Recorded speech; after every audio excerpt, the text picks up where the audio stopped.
All right, and we're live. Welcome to the Cinecast. I'm Mr. Cinematic, joined today by Jordan McCoy. How you doing, bro? Doing all right, man. Hanging in there. It's Saturday, so got nothing to do, but that's better than being stressed out, so I'll take it. I feel that. I was planning on being so productive today. I was gonna like go to the gym, get a bunch of stuff done around the house, and I just ended up watching King of the Hill most of the day. So Oh, the that's new been my season? no, I'm actually watching the old seasons. I've never watched any of the show. I always saw parts of it growing up, but I'm finally watching it. So Really? I used to love that mhm. show. I was gonna grocery shop, but I just got lazy, so I ordered some new bedding online, and that came in, so that's what made me really lazy, probably because it's so comfortable. Yeah. Yeah, just chilling right now. Nice, nice. So yeah, I got some topics lined up. I wanted to talk about Matt Reeves teasing the new Batman sequel. Hmm. Well, teasing the new villain for the Batman sequel. So apparently, he said that the new villain is going to be someone we've never seen in a Batman movie. Very curious about that. I Hmm. almost feel like that confirms who it's going to be, I do too. and that's why I put it on the thumbnail. I think it's going to be Hush, I think so too. and I have mixed feelings about that. Me too. I think that's a really cool villain, and that kind of villain fits perfectly for this version of the Batman. But we pretty much just got Hush with Exactly. Riddler. That was basically Hush. He might have a different idea of what Hush could be. Hmm. He could be completely different from the Riddler, so Hmm. maybe that'll be cool. Hmm. Or it could be a different villain. I don't really know what other mainstream Batman villains you could go with that would fit into this universe that haven't been done before. So, I mean, Court of Owls is an option, but I feel like you'd build toward that. I feel like that's too Hmm. soon. Hmm. So, we'll see. Yeah, yeah. I saw Court of Owls was being floated around. I do think that's something that's gonna take like a lot of time to develop, but I know he said it's a villain that's never been done on screen before, and I was like, hopefully that doesn't mean Hush, because it's like there's even some text in the Batman movie when the Riddler's like taunting Bruce Wayne and he shows his old family article and it says Hush on the article. That's why I thought it's gotta be Hush. Like, it's being Yeah. teased so heavily. Yeah, I was like, maybe he's implying that they kind of did hush, but then he also said it's somebody that's personal to Bruce, which I guess doesn't mean anything. But I was like, okay, so that's definitely hush because in the comic, Tommy Elliot is like Bruce Wayne's childhood friend. So I'm like, I'm pretty sure it's gonna be hush. But honestly, I trust Matt Reeves and his creative process. I know that the he said it's gonna be Elseworld, so it's not gonna be DCU. So I'm happy about that. And it might be something totally different, like you said. Like I know some people were thinking they might do Clayface for this movie, and it was going to be like a Silver Age Clayface, but he was going to be a serial killer taking people's faces or making molds of people's faces. Maybe they'll do something like that with Hush, and he decides to frame Bruce Wayne or something. I can see it being interesting. So Yeah, if you go that route with it, it could be interesting. I'm glad they're not doing Clayface, though, because it's like, what's the point of doing that if you're not gonna go, full on Clayface? yeah, Kinda like how they yeah, use I was so disappointed when they used Bane in The Dark Knight yeah, Rises. that, I mean, I was kinda foolish at the time to think that they would actually make him, Hulk up at the end, but yeah, because the yeah, movies were so grounded, like, of course, they weren't gonna do that, but I was hoping for it the entire movie, and then yeah. he I, still I, I punched through, like, a brick wall or something near That was the end. I was dumb. like, Yes, that What are we pillar, doing the here?" concrete, it was dumb. I don't even buy that he broke Bruce's armor or broke his back through all that armor in that movie. But it was bad because I remember I was like, all right, they're not gonna do the whole Venom thing because this is supposed to be like very realistic. They could have at least made it like a steroid dude. Like there are big dudes out there. I'm not saying Tom Hardy wasn't a big guy, but like, come on, man, you could have gotten like somebody from Fast and Furious or something. I don't know. Show him putting, like, pre-workout in his in his mask or something Yeah, like it's that. something, man. Yeah, Yeah, yeah. It something didn't have to to be Venom, but he could have been on. I don't know. I don't know. But I know it's also Batman Day today. So Oh, is it? Uh That was not planned at all. I was not like making this huh. the topic because of that. So that's I cool. actually thought you chose it because you knew that. No, that's awesome though. Um, but yeah, I'm very curious if they're gonna use Hush as the villain. Yeah, we'll just see which route they go. I really want Mr. Freeze, to be honest. Yeah, I yeah, know that if you do it in like the DCU, you can go a little more fantastical with it, but I don't know. I just like the idea of doing like a somewhat grounded Mr. Freeze that would fit the tone of the Batman because he has such a tragic backstory. I think it'd be really interesting if they did that. yeah. Freeze would have been a good one. I know that idea was floated around a bit too. When he said never been done before, I was like, I mean, there's not too many options as far as like his big rogues. So it was like almost I don't even know if I consider Hush a big villain, but um He's I at was like, least known enough. Like I think if they were yeah, going with someone like Calendar Man, Man that's where Bat, you'd yeah, be like, Calendar or Man, Ben Man Bat. Yeah, Free, those are the more obscure villains that you've never really yeah.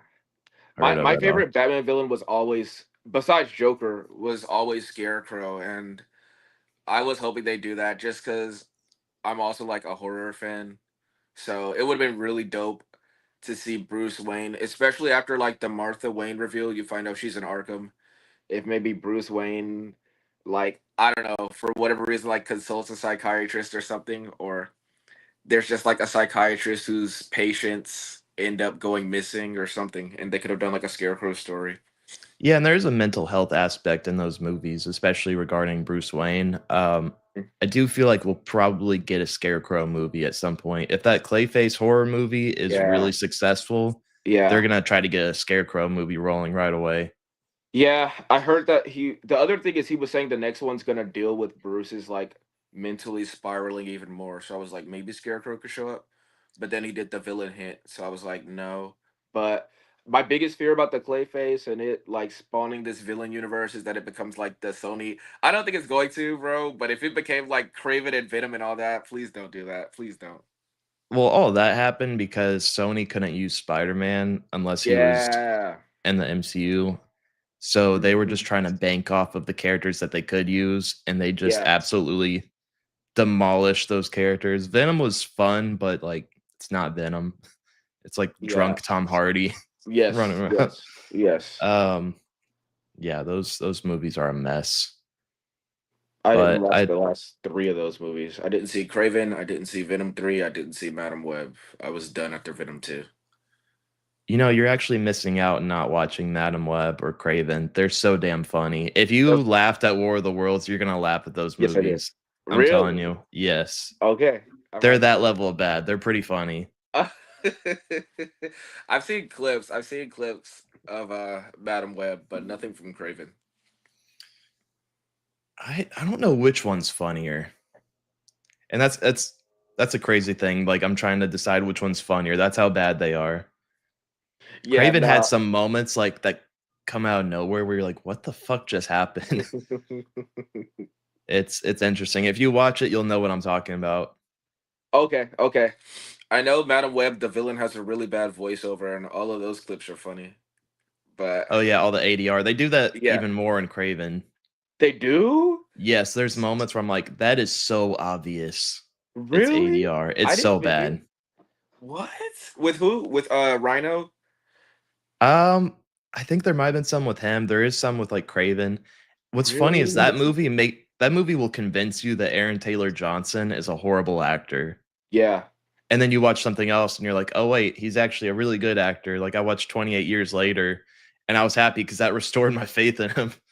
that's what I heard. I But heard it makes him look like a bad actor. It's like those movies are ruining some talented actors' resumes. Like we all know Tom Hardy's a good actor, but for every like good movie he's been in, he's now got three Venom movies also in his filmography, and it's just not a great look.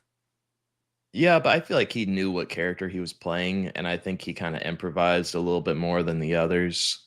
Okay, okay. Um, he made that character his own, whereas like Dakota Johnson was just there for a Yeah, paycheck, she phoned and that in. I know she did. she Yeah, regretted it so much. I could tell it was all so of her, bad.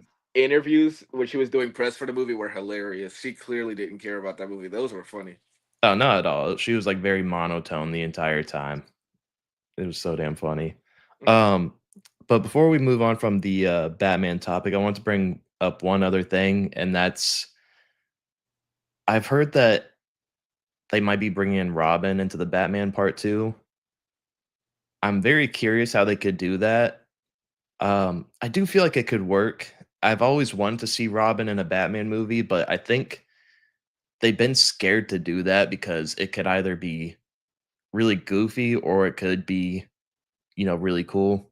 And I think in the Batman, just the way, like, especially in the first movie, whenever you see him looking at the kid after he Mhm. lost his father, you could kind of tell that maybe they were setting something up like that. And I think that's where you could see some character growth for Bruce Wayne in the second movie. Mhm. Um, but I just don't. I'm just very curious how they're going to go about it because obviously you can't have like Robin running around in a speedo Mhm. saying "aw shucks" and stuff like that. Unless they want to go full Adam West for the sequel and really throw Yep. people off. You know how pissed people would be if in the second movie they start throwing in jokes everywhere? It would be more of a riot than when Joker 2 came out. Yeah. That That one would be a was betrayal. that one was Todd Phillips just trying to get a check. Yeah. That was That's him all mad that at Warner was. Bros. He didn't even wanna make that movie. No, not at all. So, I think the issue with Robin is there's 2 risks, like you said. I think it could either be childish and you kind of might bring in more of like a younger audience with that just because they'll see, oh look, it's a little boy, even though the Batman's like it's rated PG-13, but it's a hard PG-13. Like it's a pretty dark movie. And then that kind of leads to the other risk is that it could be too dark for some audiences because the movie does have a dark tone, and when you're dealing with a child, like you do have to address, especially when they're talking about Bruce Wayne's psyche, that he has to manipulate like a newly orphaned child into becoming a child soldier. And while that's cool in the comics, while they're if they keep this like really grounded, honest approach to Batman and Bruce Wayne's like psychology, then they'll be forced to kind of address that what he's doing is inherently bad. It's different with the Marvel movie or with the DCU movie where it's fun and you don't really have to address that. But with these movies, it feels like they would have to there would at least be a moment where Alfred would be like, "What the fuck? Isn't he like 10?" Because I canonically Dick Grayson is like 12, and on the Clayface set, there's a Flying Grayson's poster. So it could be that it might be Dick Grayson in the new Batman movie if they're connected. But there's some I comics where I think they're not supposed to be connected. I don't really know at this point. I don't know either. I don't I think know they they keep know. saying they're not connected. I won't believe anything until they confirm casting for Yes, the next Batman. I, So, I think when they confirm casting, and it depends on how well this Clayface does, and I think like how it, you know what I mean? Like I think that Superman underperforming compared to the Batman hurt their chances of doing like a crossover. But I think canonically Dick Grayson is like 12 when he starts being Robin, but in some comics he's as young as 8. I don't think they're gonna go there. But Bruce is really young right now. Um I know Bruce is 26 when he becomes Batman canonically. I think he's probably like gonna be 30 something in the next movie. So I don't necessarily think he's too young for a Robin, but it would be an earlier version of Robin. So it's pretty dark. probably yeah, I don't know if they would go the route or not of having him trying to force Robin into becoming a vigilante. It might be something where he starts trying to go out with him, Yeah, at night trying to be a vigilante with him and yeah, he eventually gives in. I don't know. That could be the yeah, case. yeah, Um yeah, I would just be so curious to see how they can make it work. yeah, The yeah. most we've gotten like is that stupid ending in The Dark Knight Rises. I got shit on that movie some more. It's like the only Christopher Nolan movie I don't really care for, or I'm kind of mixed on. Yeah, That stupid ending where they call him Robin, Joseph Gordon-Levitt. it's bad. Stupid. Oh my god, I It was was thinking just about the so part where he forced. I was thinking about the part where he goes to the cave. I repressed that scene, bro. My brother and I talk about that movie all the time because of how I used to like it when it first came out, and then when we were like 20, so we were grown, we marathoned all three of those movies. And I was like, wow, I forgot how good Batman Begins is. I have a new appreciation for it. The Dark Knight came on, and we're in our house, but we still applauded. We're like, this is like the best movie of all time. Dark Knight Rises came on. I'm like, this fool somehow got out of prison in Egypt. I don't know how he got out without breaking his back on the rope, but whatever. Because he's Batman.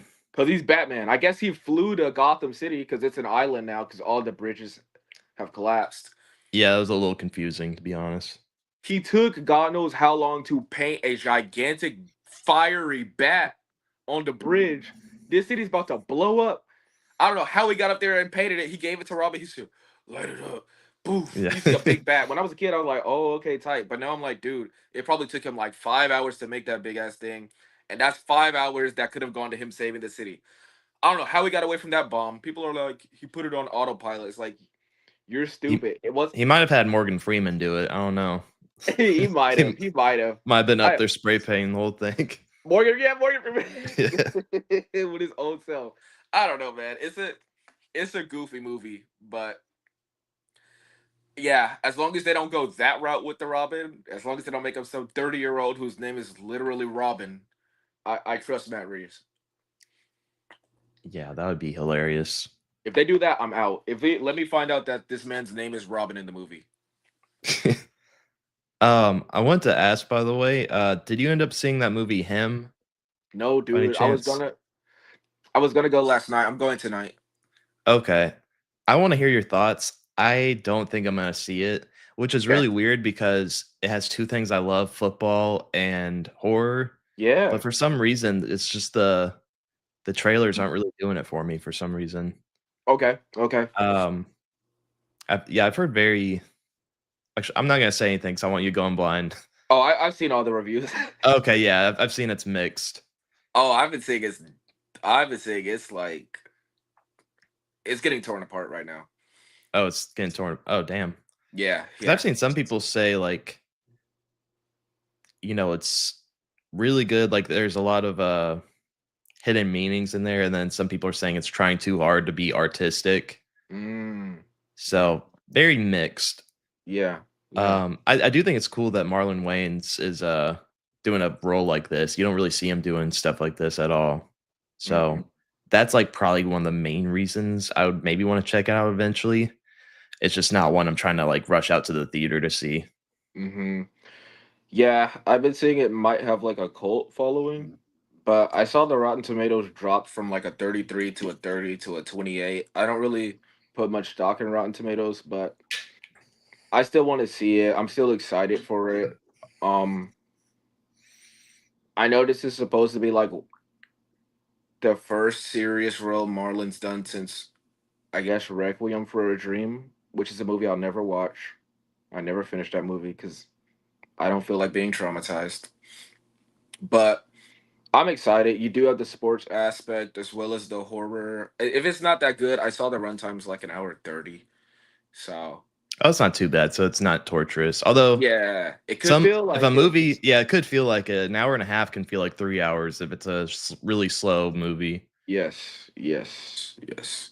Yeah, but So let me know what you think. We could probably talk about that on our next episode together because I would be very curious to hear your thoughts. I want to bring up The Long Walk. mm, I did not expect that movie to be that good. mm, Like I figured it'd be good, but it was way better than I thought it would be.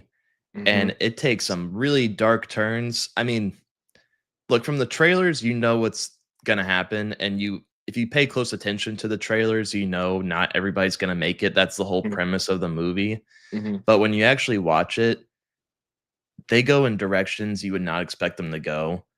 It's far more graphic than I thought it would be, and it takes really some really like it makes some really bold choices, is what I would say. mm. Um, it's somewhat of a traumatizing movie. Oh It shit. All goes in right. it goes in my top 10, but I know I'll have trouble watching it again for a while because it's one of those movies. Yeah, it fucked me up is what I'll say about it. Really? Yeah. I really Oh, like it. I would recommend seeing it. I might okay. just be overreacting. Okay. Um, yeah, it's made by the guy that made The Hunger Games, so you can kinda get an idea of it's like an R-rated version of The I was Hunger gonna Games. say, yeah. Okay. So, Okay. the dude Oh, just loves watching kids die, I guess. yeah, man. Him and Stephen King, they love watching children get tortured. I'm a little more cautious going into it, knowing that it could be like traumatic. Because I don't know, man. Last time someone gave me that warning, I didn't listen, and I ended up watching Snowtown. That's still Okay, good. it's not gonna be on that level. This is a movie Okay, that cool, went to cool. theaters. I promised you, like, you'll be fine watching this one. Okay, cool, cool, cool, cool, cool. Then I'll check Yeah. it out. Then I'll check it out. Um, I'm excited about it. It's weird because I like a lot of Stephen King's movies, or like the movie adaptations from his work, because he didn't make the movies. But I don't like his books, man. I He's a weirdo to me. Um, I'm hearing this one's really good. The trailers look good to me, but I'm hearing it's like surpassing everyone's expectations. I almost want to watch it more than I want to watch him tonight. It's just that I've been so set on watching him. That's the only reason. But I have half a mind to ask my brother if he'd rather watch The Long Walk, because I'm excited for it. It has really good reviews. I think you have a better Does chance of enjoying it. really? Yeah. See, it didn't look that interesting. Okay, so I feel the same way about The Long Walk that a lot of people feel about him. Like my brother and then my friend, he's a huge fan of all the Jordan Peele movies. That's the thing too. It's not a Jordan Peele movie. He produced it, but they marketed the shit out of it saying it's Jordan Peele. But and they were both like, I'm not really feeling the trailers. That's how I felt about The Long Walk. I was like, it looks fun, but it looks like there's a lot of, I mean, they're walking, so it looks like there's going to be a lot of downtime, but I'm hearing it's engaging the whole time. So, What um carries the movie is the performances, the writing, mhm um, and just the suspense of it, mhm how everything falls apart, and yeah, it's, it's just so interesting that the trailers really make you feel like you'd already seen the movie, but yes, somehow yes. when you watch it, you feel like you haven't. Okay. Okay. Um, I think you'll get something out of it for sure. It's Okay. hard to believe that it was written by that the book was written by Stephen King, because to me, this is his least weird premise. Maybe Hmm. there's something else. This might have been when he wasn't doing cocaine or something, because like when he's on the coke, he's writing stuff like Pennywise Pennywise. going after children and turning into a giant turtle and stuff like that. Yeah, nah, he wasn't on anything crazy in this one. He was just smoking a little weed, I guess. I guess so. Man, those that It Chapter 2 pissed me off. I was gonna say, it feels like there's been a hot streak for like, there's been some really good Stephen King film adaptations recently, but yeah, I forgot It Chapter 2 happened because It Chapter 1 is so good. And that movie, I tried rewatching it again recently. I can't get into it. No, I the first one, it's a really fun movie, and it was coming off the heels of Stranger Things, and you even Yes. had one of the actors from that in Oh. it. So it's almost like a fun horror movie. It had some comedy in it that, like, Mhm. wasn't Mhm. interrupting the movie. It Mhm. fit within the tone of a movie with a evil talking clown, you know? Yeah, yeah. Um, but yeah, It Chapter 2, I felt like it was just so much filler. They were trying to, like, fill in parts with, like, jump scares and stuff like that and try to, like, make creepy moments, and after a while, you're like, "Okay, let's wrap it up. We've seen this Yes. over and over again." Yeah. I saw It Chapter 2 while I was kinda drunk, and I told my dad, I was like, "You gotta see it." And I went with him to see it the second time, I was like, "Oh, shit, this sucks." It's bad, man. It was also back when like everybody wanted to make a 3-hour movie. That movie's 3 hours. It was And it's 2019, that was when, Endgame came out. Endgame. Endgame came out, I think, or no, Avatar 2 didn't. Yeah, Avatar 2 in 2019? No, it That was was a couple years ago. 2022. Yeah, because The that's right, first because they Avatar re was also 3 hours, I think, though. Okay, I know they were competing with Avatar for the $2 billion. So Avatar 1 got re-released that year, is what happened. Um, Yeah, James Cameron wasn't gonna let that slide. no, he wasn't gonna. No, no, no. He had to go get that back. So, but yeah, man. And it's not like I can't sit down for a 3 hour movie because the Batman's 3 hours, but it Chapter Two felt like 3 hours. It felt like 4 hours, man. And the jokes weren't landing. Even the scares weren't landing because it's like the normal dialogue that you have as an adult, it's just kind of normal. But when a kid is using adult language, it's just like funnier, like on South Park or something, because they're children. So even like them, and it's kind of like the nostalgia of it all was kind of funny too, because there's like a moment where I think it wasn't Billy. Who was it? Richie, of course. He was making fun of somebody, Eddie, and he was talking. He made like a little your mama joke. And it's like, it's funny because when we were kids, we did that. You know what I mean? I mean, I may or may not still do that, but it was funny. I was like, haha. But when you see It like a was a 40, breather too. yeah, yeah. And when you see like a 40-year-old man saying like, you know, that's why I fucked your mom, it's like, okay, I don't know about that. And even the scares, like you're more afraid for the children in the first one, especially with how goofy some of the monsters look. In the new one, it's like a painting comes out and chases an adult. It's like, I don't know how I feel about that. They just got more dumb over time, I think. Yeah, yeah. Um, And that ending never works. Like they really should change that ending. I understand it's based on a book, but that's a perfect example of like it's the same thing with the if it's not comic accurate, it's not going to be good crowd. Like just because it happened that way in the book, bro, they got to change that ending when they inevitably remake it in like 20 years. I thought they did change the ending because they didn't go with the giant turtle or whatever it was. That was from the book. They did the thing where he turns into like a well, I guess he The turns into like a big spider. spider, Yeah, the and then giant turtle. they started like roasting him, and then he Yeah. Yeah, the giant turtle, I think the giant turtle is a different part of the book. And then Pennywise is the giant spider's the end. In this one, they gave him like the actual Pennywise head on the spider. And that was the change, I think. But they just gotta do away with the giant spider completely. Like just do away with it. I don't know what the ending needs to be, but like not that. And not roasting him. That was stupid. I thought it was And kind of funny, but like not in a good way. It was just yeah, right, it was not in a just good so way. dumb. Yeah, and especially I'd be more forgiving of it if it was like 2 hours. But it felt like, bro, it was a 3 hour lead up to them roasting Pennywise. I was like, bruh, come on, man. Shit. It's like 12 o'clock by the time I left that theater just to see them make fun of him. Yeah, and I felt like some of the casting was spot on, and then some of it Yes. was like, all right, let's get James McAvoy because he's a big actor, Mm-hmm. and Mm-hmm. it felt weird, you know. Yeah. It Yeah. didn't fit with that character. Yeah. Yeah. It didn't. It And didn't. his stutter started coming back as an Yeah. adult. I was like, what are we doing? This is Yeah. stupid. Yeah. Yeah.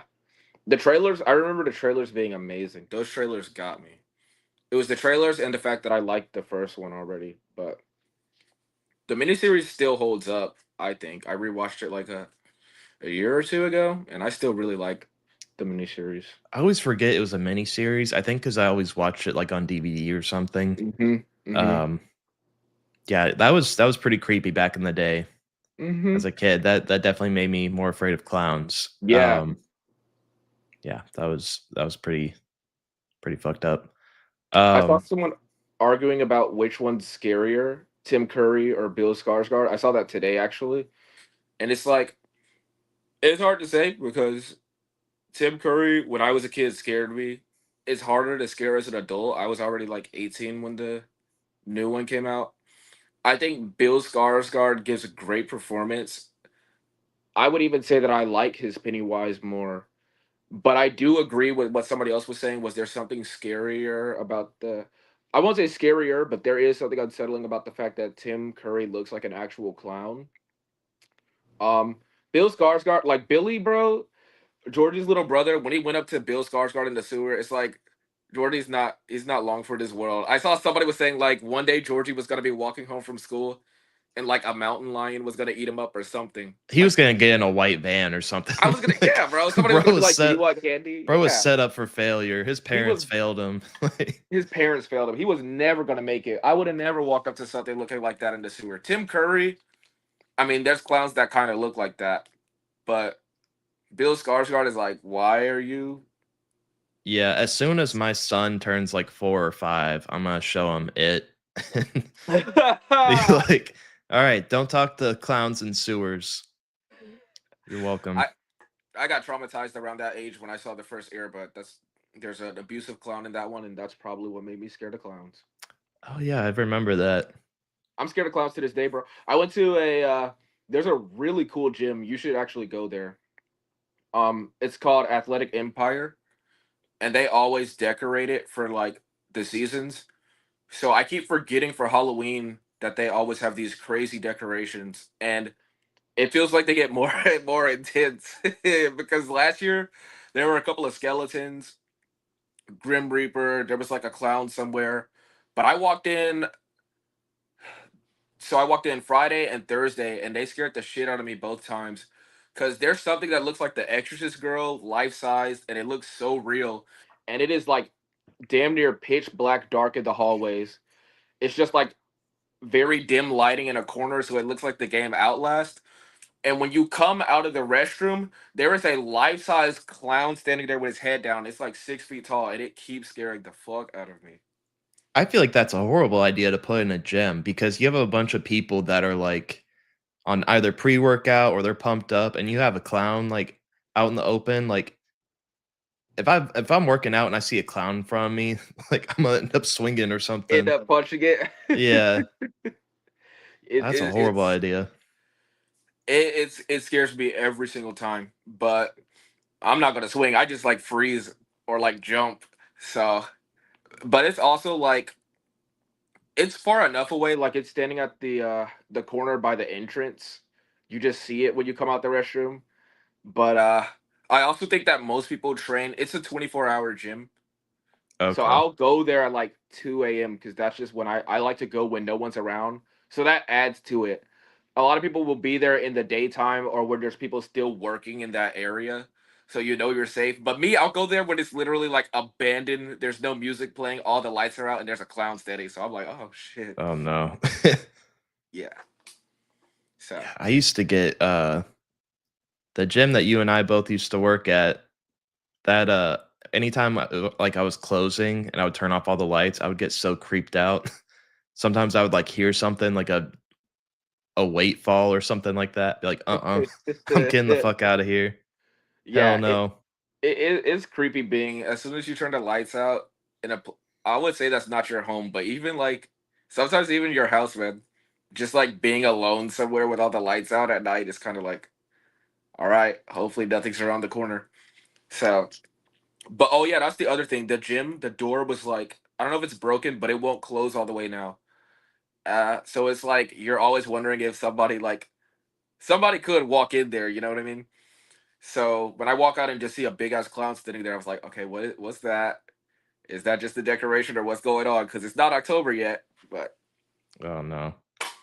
Creepiest, creepiest thing I've ever seen at a job, though, um, I worked at a retirement home a while back, and I would work, like, the, 4 to 12 shift, and occasionally I had to get, like, supplies from one of the empty apartments where we'd keep stuff like that. It was during COVID, so I'd always go in there to get, like, a mask or whatever, mhm. and, that apartment just looked so damn creepy. I believe, like pretty sure, like, multiple people had died in there. Yeah, yeah. You go in there and the lights would be flickering, Oh, carpets were ooh. torn up, like, it was a mess because they hadn't renovated it or anything. They just kept all the boxes in there, but every time I go in there, I would get, like, a chill. It would feel Yeah, really cold. One yeah. day I was, like, grabbing something and I felt something tug on the back of my shirt. I turned around, Oh, there was nothing there. I got right oh. out. I was like, "Nope." Is that what? It was at a an apartment. It was at a retirement home. It was, like, in one of the empty apartments there. Okay, one of the. Yeah. Okay. 'Cause Ooh. you gotta imagine in every single apartment at a retirement home, some at least one person has At probably died in at there. the very least, absolutely, absolutely, yes. That's the thing that scares me about, like, being in a retirement home one day when I'm old. Although I guess Yeah, when I'm old, I won't care. I'll be like, "Fuck it." If I see a ghost, at least I won't yeah, be yeah, lonely. yeah, yeah, yeah, You yeah, know? yeah. No, you can't really tell anybody either because people would just say you're just senile. But Yeah. hopefully you won't have to Some go to retirement home though. You'll probably have family that'll look after you. maybe, or I'll be in the Matrix by then, who knows? I'll be in a simulation, be an old ass person with some Oculus With the goggles. Oculus glasses on. Yeah, that's where we're I, going. I don't think I'm gonna make it to be old. I probably shouldn't say that, but it's just a gut feeling. I don't know why. I feel like I'm Yeah, gonna be like that's not a 60. very positive mindset. It doesn't sound like. I don't know, bro. I feel like I'd be content with being like 65, honestly. Oh, well, I that's think not bad. that's not too bad, but I feel like I'll check out around 65. I don't really know why, but I'm like, look, bro. I feel like what would you be doing after 65? I already know I'm gonna be in chronic pain. I'm already basically in chronic pain, so it's like not like I'm gonna be still mobile. But You might I be don't know. able to be a cyborg by that point in time. That's true. That's true. But I'm not sure I would want that. Cause does that mean you can be like hijacked potentially? Could somebody download like a virus software and turn you into like Winter Soldier or something? Yeah, maybe that would be a little terrifying, but it'd also be like kind of entertaining, I guess. You know, You could be. it's like, You all could right, be. I guess I'm just in for the ride. Let me see what I end up doing. That's basically where I'm at Then right you end now. up becoming Just for a ride. you become a deadly assassin. That could be fun. That could be fun. Yeah, Until somebody freaking microchips you or hijacks you and makes you kill like your family or something. Like it. No, that's not what happened in Upgrade. What happened in Upgrade? they took over the car, They took over the car. No, which at the that end, that his little chip took over him and made him. well, yeah, that happened too. But they also had the part where the car was Yeah, hijacked that because was it's early in the movie, self-driving. right? That's how he became the cyborg, right? You're talking about when he Yeah, got. that was how he like became paralyzed. Yeah, And that also scares me because yeah. Teslas have, those exist. Those We what are have they called? self-driving Waymos. cars. I don't know Waymos, why people get in those. I've seen videos of people, like, getting stuck in them. There was, like, a lady that was Ooh. she was being taken to the airport, and the door wouldn't open, so the thing just kept doing circles around the airport, and she couldn't get out, and she had to, like, call 911. Oh no, she had to call 911. Yeah, and I think I heard about, like, someone, like, being burned alive in one of them or something like that. What? Maybe it was I don't know if it was a Waymo, it could've been, like, just a self-driving car. Yeah, Yeah, I don't know. That kinda freaks me out, but I'm also that like, freaks "Damn, I'd me love to out. have a Tesla." You know? I I don't see myself doing. I don't see myself ever being able to trust that. Like I understand it'll probably have less like issues in the future, but I don't know, man. I just need to be in control of my own. I don't like the idea of you may as well just have a complete stranger like drive you around somewhere, you know? And even in that case, if something happens, maybe you could at least like roll a window down. I don't know, man. With that thing, it seems like you can't get out if it because you said that woman couldn't even unlock the door, right? Yeah, I think with electric cars, though, they just need to have,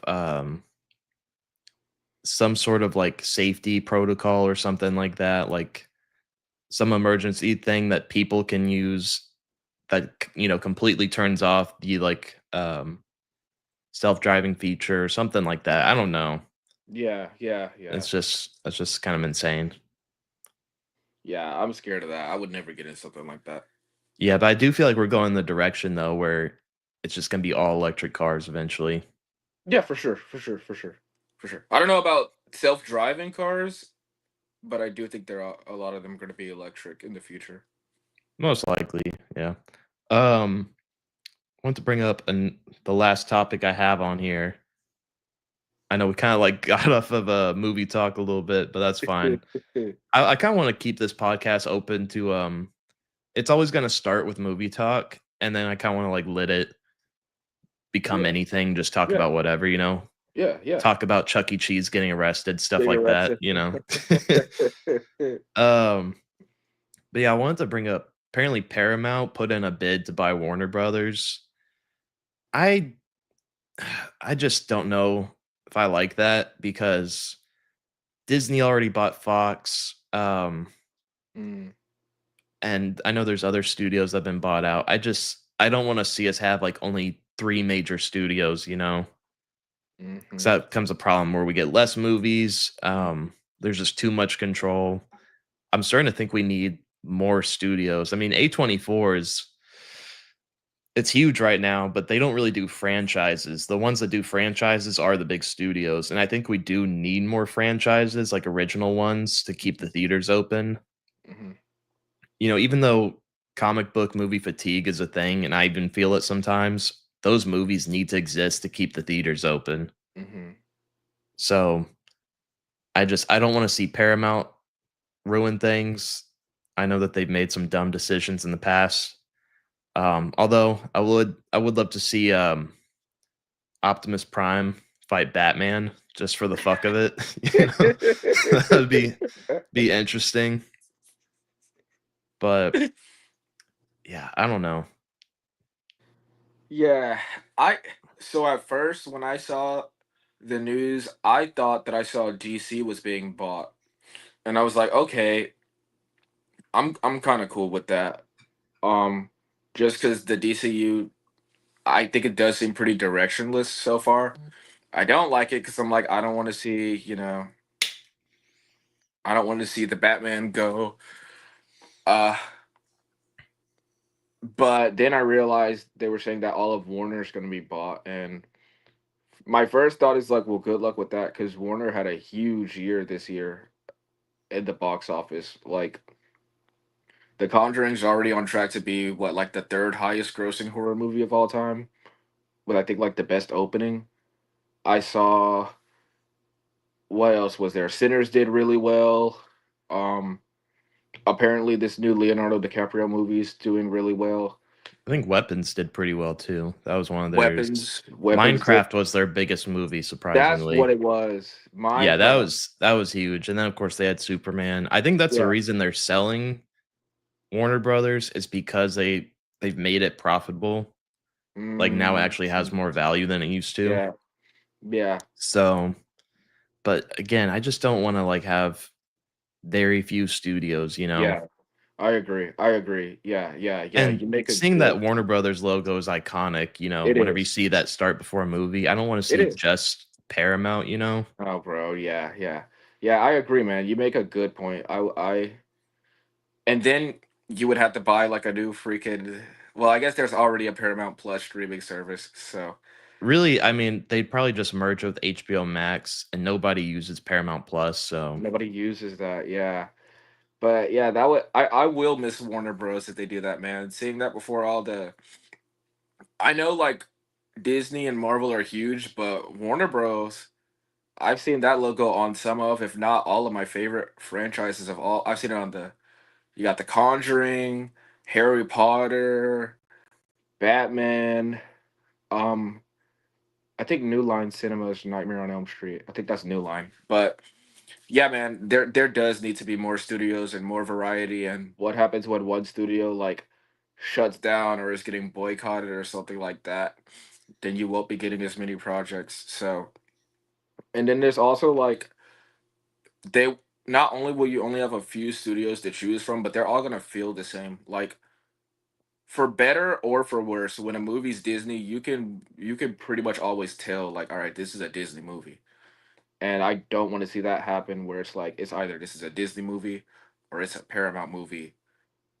But out of the 50 movies released this year, 25 are going to feel identical and 25 are going to feel identical. I don't want that. yeah, you really don't want everything to feel the same, and that's what we get from some studios, I've noticed. Yes. Everything just feels very generic, and it's like, at that point, you might as well have AI make your movies You if may they're as all gonna well. feel the same, like, that's why people gravitate toward A24 movies because it's like, Yes. "Okay, this is Yes. something different, this looks unique." Yeah. Yeah. You know, Yeah. like, none of those big none of those big studios were gonna put out a movie like Everything Everywhere All at Once, and No. that ended up making, like, blockbuster numbers. Did it? It did, yeah, like, for A24, Yeah. it started out really slow, and I don't think it was, it didn't have, like, a big opening, but then word of mouth helped that movie become, like, a huge hit because I didn't see it for, like, a month, Okay, after it okay. came out because I saw the Yeah. trailer and it wasn't really doing it for me. Uh-huh. But I've learned not to underestimate A24. Oh, yeah, yeah, yeah, yeah. Sure, they've put out some crappy ones, but Sure, sure. Hey, man, every studio will. I'd rather a big swing and a big miss, and you actually took a risk on something creative than the same movie. But I do think that's still their highest grossing movie. You bring up a good point, man. I keep telling people that, like with this Superman movie, it really wasn't. If you look at the box office numbers, I don't think it was a success. Like I saw it grossed over 600, but the gold standard. You can't always shoot for a billion. I know the landscape of film has changed, but that's an underperformance. You would have at least liked to have seen like 700. Well, And I think for that movie though, it was gonna be impossible to reach 1,000,000,000 or even more than, like the fact that they reached the amount that they made, I think is actually impressive considering DC was run into the ground. I think the biggest thing was that they needed the movie to, like, do well in terms of critic scores and audience scores, which it did very hmm well in that. So hmm I think this set the groundwork for other DC movies to make $1,000,000,000. hmm I think a lot of people are gonna start checking this one out now that's on HBO Max, hmm and then they'll start giving other DC movies a chance. okay, okay. I, I think that I think that when a movie performs well or underperforms, a lot of people will go now to like inflation, the pandemic, which has changed movies, and like superhero fatigue. I feel like word of mouth will always. I feel like people will always go to watch a good movie. I back in 2008, The Dark Knight made $1 billion. Like what? And that's a rated R. It's PG-13, but like, come on, that's a rated R movie. Deadpool made a Very billion. dark, yeah. Yeah, Joker made $1 billion, mostly because the ad was so. The marketing was genius for Joker. The marketing was like, "Do not watch this movie. It will make you want to. It will promote mass violence." It's like it's not. Everybody was saying That there were made everybody police in wanna the go movie. see it, yeah. Yeah, there were police. I saw like there were people were hanging up like fake cautions, and people were saying like you will not be allowed admittance to the theater if you look like a virgin. That was so stupid, but Oh, damn. it was funny. But Aquaman, the first Aquaman made $1 billion, and that DCU wasn't great. The Flash underperformed, and it's because some people you'll have the fans that'll go opening weekend, but then some people will be turned off because they'll hear it's terrible. Like I was gonna go see him on Thursday. I'm still gonna watch it, but I can't lie and say that my sense of urgency hasn't been dimmed somewhat by hearing like how poor some of those reviews are. And for something like Everything Everywhere All at Once, I mean, I went opening weekend only because my roommate wanted to. But I mean, there have been movies that have word of mouth just sparked my curiosity, so I ended up going and watching it. So I do think word of mouth is still the most powerful tool as far as box office performance. Maybe after marketing, because something like Long Legs, sometimes you'll get crazy marketing like that. But I think word of mouth will always either help or hurt your box office. Like if the movie's great, people are gonna hear about it and they're gonna watch it, you know? For sure, and yeah, there's so many movies I've gone to see just because of word of mouth I wasn't planning on seeing otherwise. Long Walk is gonna be one of them, man. I was not gonna watch that movie in theaters. Yeah. I was gonna get on the my seven seas, maybe, and pirate Yeah. that. But I'm gonna watch it now in theaters for sure because you said it was good. I've been seeing all of these reviews all over TikTok and YouTube saying like, "Whoa, this movie actually surprised me." So I'll be watching that one now. Um, I mean, Weapons. I heard it was good, and I watched it for that reason too. Actually, I was gonna watch Weapons, but yeah, I wish somebody had seen It Chapter 2 before I saw it, because everybody hated that movie. I wish somebody would have seen it before me and let me know that it was so long and like terrible, so I could avoid it. Yeah, I think I went into that movie knowing some people didn't like it. Did you? Maybe that's why I drank beforehand. Yep, yep, yep, And then I was like, yep. "Oh, wow, that was really good." Because I saw it with my friends, so I think we were just having a fun time, like, laughing hmm at it, and, like, Yeah. I was like, "I gotta see it again." I watched it again, I was like, "Oh." Why am I putting myself through this? This is another 3 hours watching Three this. hours, man. 3 hours just Brutal. of anything. Absolutely brutal. Mm, mm, mm. But yeah, it's crazy. I saw not to get into like politics or anything. I saw that I think her name is like Tatiana Maslany, I saw that. I saw that like 30 minutes the ago. lady that plays She-Hulk. Boycotted Disney. Yeah, she was telling people to cancel Disney Plus. I saw that shit. It's like, I saw damn. that shit. Apparently, that's not the first time she's said something like that to Disney. But so her role's done in Marvel. Yeah, when you start telling people to cancel the subscription service, like Yeah, I've never seen an actor I've never seen do that that. either. Like when you're a big actor, I feel like you almost have to be Yeah, 100% loyal to like you the have big to. studios. You have to. She's low key mad because they're not going through with She-Hulk season 2, and she knows her character. They're not going anywhere with her character. I hear they might have shot some scenes for Doomsday. I don't She know. would have had a chance to come back in some capacity, I feel like. I mean, Oh yeah, not for a second season, but I'm sure they would have brought her back. But it's like yeah, you absolutely killed that chance. You might have had a chance to come yes, back. yes, And that I feel like that also hurts your career, like working with other yes. studios, because it's like, okay, how do I Right? know you're gonna like How? you're not Yeah. gonna say, tell people to cancel their subscription or whatever. Right, right. If you're Warner Bros, you're not gonna want to say like.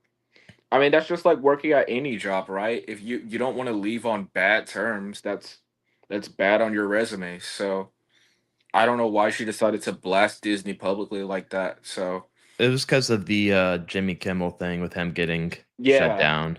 yeah, yeah, yeah. It's just I think that's a really bad like I don't want to say business decision, but like just for you personally, I she's gonna get more work somewhere else. But even if she doesn't want to pursue acting anymore, you know what I mean? Like what are you gonna do career wise now? Somebody like whoever's your future employer is gonna see how you just try to like, you know? She'll probably get some roles, but she's not gonna get another leading role, I don't think, because that hurt her. Yeah, Pretty not for sure. Disney. Not for Disney. That's for sure, for sure. No more leading roles for Disney. Nah. Mm-mm. Yeah. Absolutely killed it. I Yeah. am I'm a little happy that Jimmy Kimmel's not on the air anymore. He used to annoy the shit out of me. His ratings were going down anyway. Like I saw that his ratings were pretty much I saw that people weren't watching it as much and I don't know. I Mhm. never watched him to be honest with you.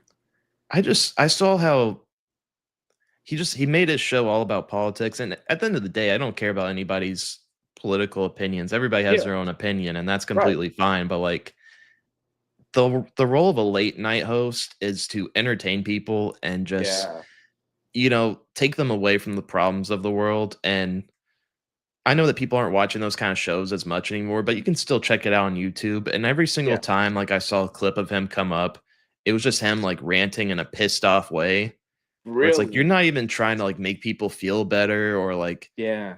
make people laugh. He Yeah. just became so focused on politics, and Yeah. he just came off as, like, a very miserable person, Yeah. Yeah. and he also would just be an asshole to some celebrities sometimes, and Really. yeah, I never cared for him. Conan O'Brien's always been the Conan, one that I found the funniest. there's a lot of late night shows that are really like leaning into politics, but they still have some humor. Like I know like Seth Meyer and Bill Maher, they're both like very political, but they're still pretty funny to me. Jimmy Kimmel and Jimmy Fallon, I never watched. Jimmy Fallon is annoying to me. He's annoying. Kimmel, I I think just Fallon has Tourette's, if I'm he's got to being have honest. something, right? He's He's gotta have got to have something, yeah. something. I don't know what's going on with him, but he annoys me. Kimmel, I just never watched. There's really no particular reason. It's just when he used to come on downstairs when my mom was watching TV, I he just never caught my interest like that, to be honest. No, and I I've had a hateness or a hatred toward, Jimmy Kimmel for a while. Really? Okay. Yeah, Yeah, just I've because been he seeing a annoys lot of me. people. A lot of people said that. That's how I feel about Fallon, just because I think he's so goddamn annoying. Kimmel, I've like never seen him. I was just like very indifferent to him because I have no idea. I don't know what he talks about. Honestly, I don't want to say I wouldn't be able to put a face to the name before all of this started because I'm not that out of the loop with Jimmy Kimmel. But it would probably take me a minute. It's like there with me. Like if I saw a picture of him, I'd be like, "Oh, that's Jimmy Kimmel," like that. You know what I mean? Like If you I'm wanna just know so if you wanna know how much I dislike them, anytime I, like in my videos, if I say, like, this person like, if I say, "Don't be a bitch," or something like that, I show a picture of Jimmy Kimmel. That's and back in the day when I had the Deaf Cast, there would be, Yeah. like, entire clips where I'm just talking about how much I can't stand Jimmy Kimmel. Really? Yeah, he annoyed the shit out of me. Really? Yeah, I don't let that occupy my mind as much anymore, but Yeah, yeah. That's I don't funny. know. I Yeah, I apparently annoyed a lot of people because I saw that people just weren't really watching his show like that. So I don't I can't honestly say that I've even seen any full segments with him. Jimmy Fallon, I have, but I don't think I've ever seen like a full interview with him. I've seen clips if it's like a celebrity that I like, but I can't honestly say that I've sat down and watched any like Jimmy Kimmel anything.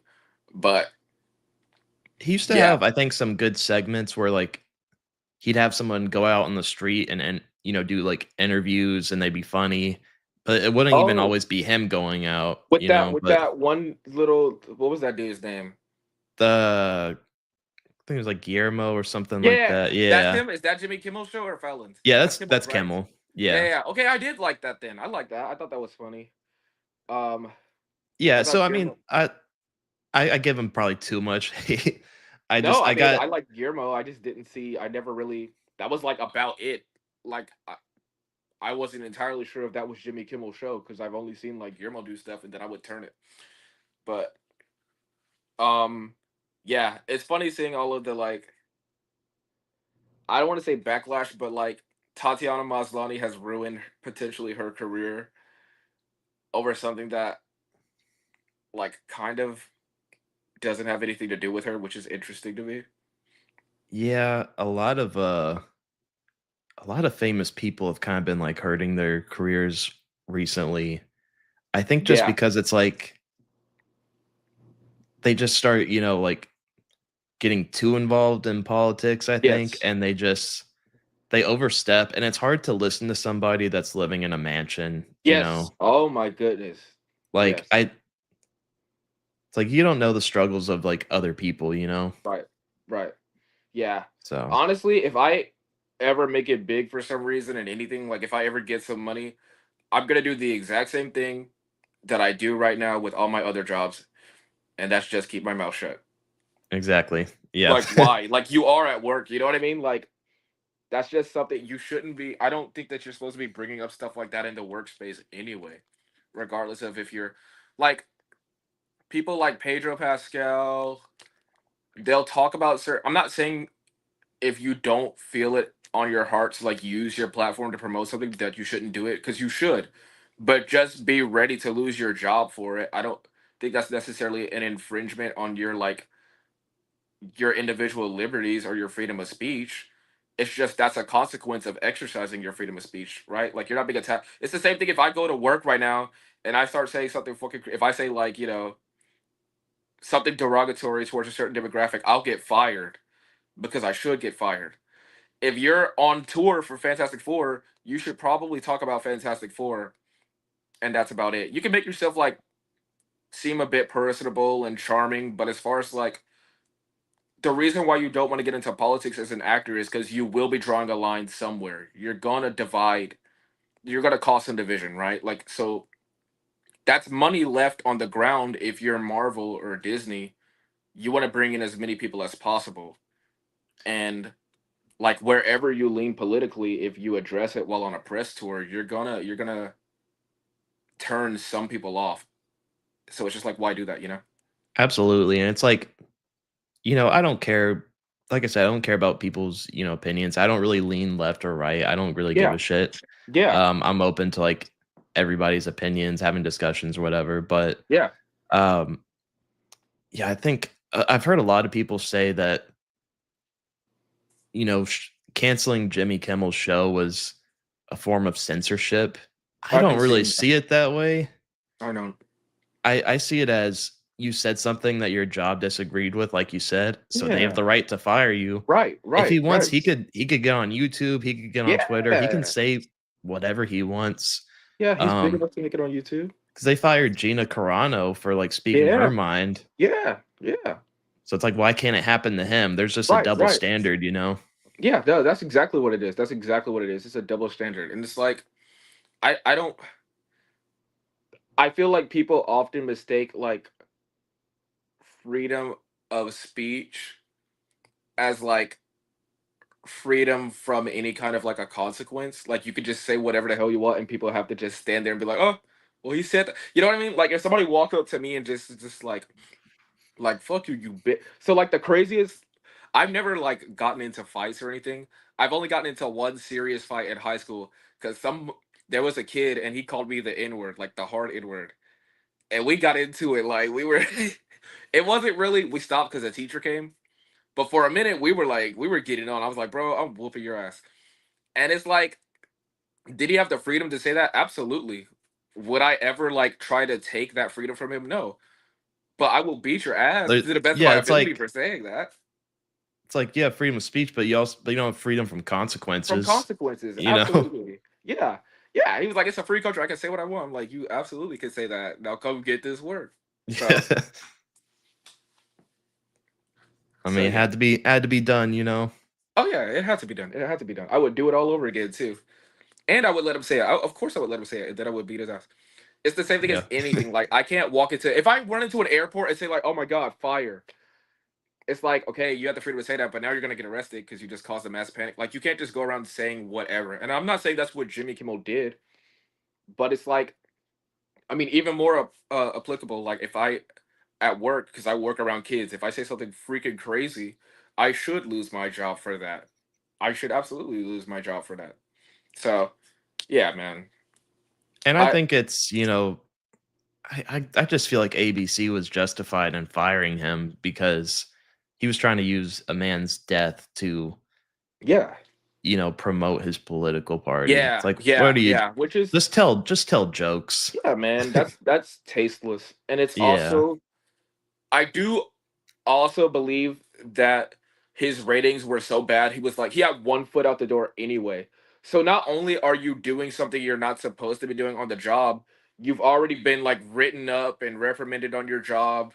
You know what I mean? Like your manager's already not happy with you, and now you're gonna do something that you're not supposed to do.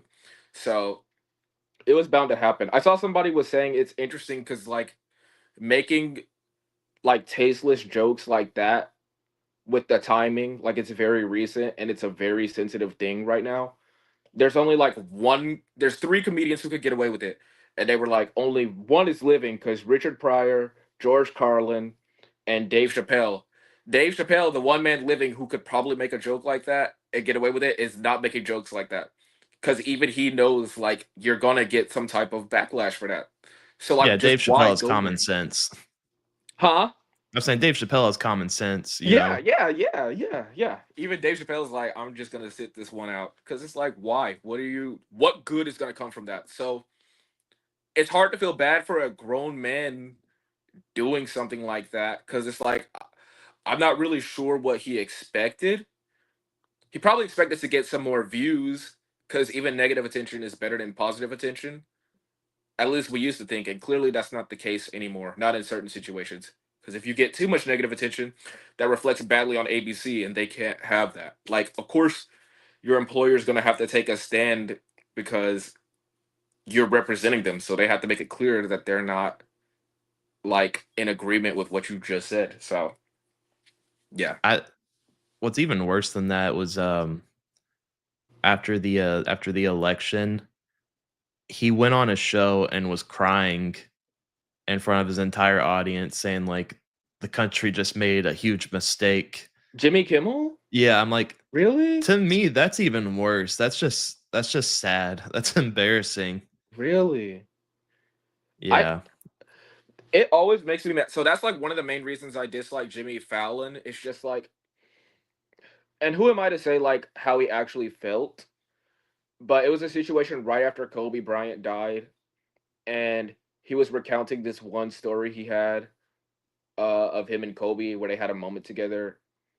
and it feels like he had one brief moment with it, and he was crying, and it came across as like crocodile tears, and it felt like he was even LeBron when he was fake. It felt like he was fake crying over Kobe. It feels like a lot of people will exploit tragedy for their own personal gain.